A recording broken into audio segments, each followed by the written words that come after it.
En el nombre de Allah, el benéfico, el misericordioso. In the name of Allah, the beneficent, the merciful, I bear witness that there is no God but Allah, and I bear witness that Muhammad is his messenger. I want to greet our brothers and our sisters here or wherever you may be watching us across the planet this morning in the greeting words of peace, which we say in the Arabic language. Assalamu alaikum. I wanted to just follow up exactly with what Brother Student Minister Abdul was saying by letting you know that yesterday at the Billikan parade, we had not only the members of the Nation of Islam, but we had members of the black community with us.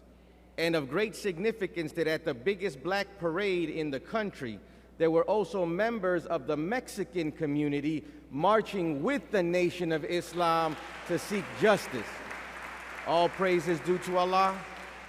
And I wanted to highlight something that they're not going to mention in the media, but which is of great significance. With us yesterday, there were Mexican youth and adults, but one person in particular was our sister Elvira Arellano, who was the sister who in 2006 and 7 was fighting the deportation to be separated from her son, who's an American citizen. Well, she's back in the country and still fighting that deportation, but was not afraid to stand with the Honorable Minister Louis Farrakhan. And they brought their signs in Spanish which say, Justicia o verás, o verán, which means justice or else in Spanish. They made the sign to march with us. Because the call of the Honorable Minister Louis Farrakhan is for the entire black and original nation. The Mexican people, the Puerto Rican people, we are in need of justice as well. And the Honorable Minister Louis Farrakhan is not only the voice of black America, he's the voice of the black, the brown, the red, the poor, and all of the oppressed across the planet. And that's why the media will not show you our presence at the march. They don't want white people and black people to know that you have allies in Latin America, allies in the Caribbean, brothers and sisters in the struggle for justice, and we're all at the point now where we want to know, what are we going to have to do to get justice? And what they don't want you to know is that there is only one man who's got the heart, who's got the love, who's got the courage to make the call, and black, brown, red, and poor will respond. I don't know any other leader. You're listening to a Mexican speak to you right now. If you go into another activist church, if his organization is black, all you'll find is black people.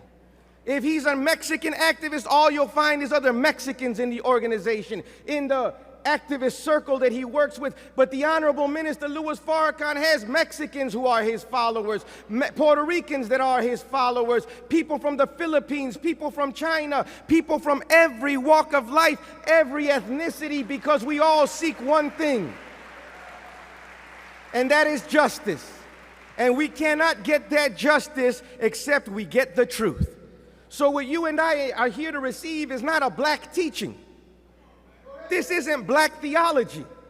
This is the truth, which is exactly what Jesus the Christ told you and I we should be looking for. He said we would know the truth and the truth would make us free. Well, if we don't have justice, we're not really free.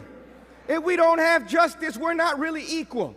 If we don't have justice, then we don't really have that freedom, that justice, that equality that would make us know that we are equal under the Creator, who is our Father, God Himself. And the only thing that can awaken us back to that reality is a certain kind of truth that in it embodies all truths. And what we have in the teachings of the Honorable Elijah Muhammad is just that. It's not a black teaching to make you blacker.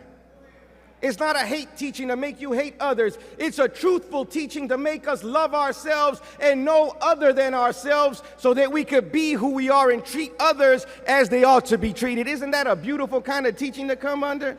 Well, that's what you and I are here to receive today by the grace of God. I, as a Mexican, didn't come to the Nation of Islam to become black. You didn't come to become black. You were born black already. We were born original. What we came to find out is to learn that knowledge which will allow you and I to be ourselves. That's why I'm always going to be thankful, and nobody can make me look down or negative in any way at the Honorable Minister Louis Farrakhan, because it was that black man that they want to call a hater, that they want to call a racist. He told me as a Mexican, go learn the history of your people. How could that be hatred?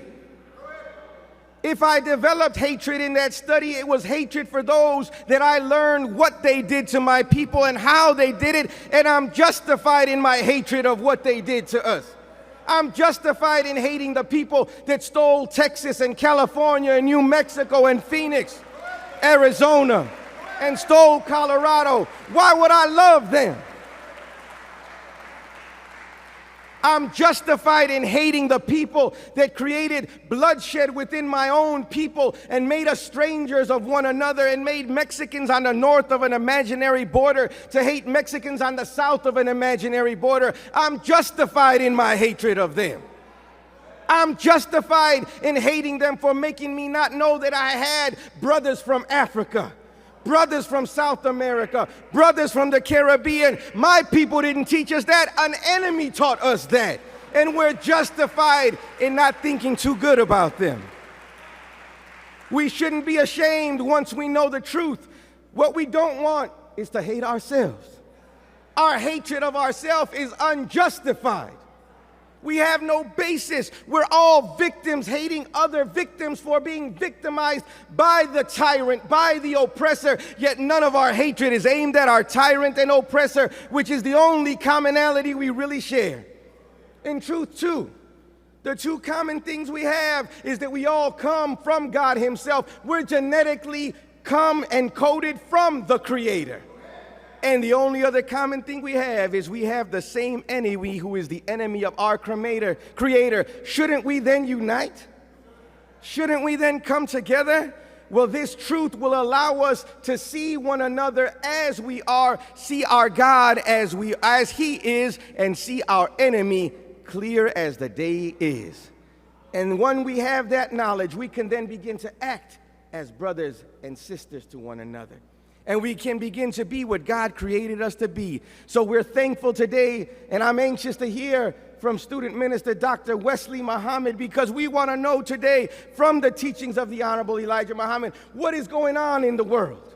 And we don't want to know just what's going on in the world, but what is the plan of God and our duty in a time like this.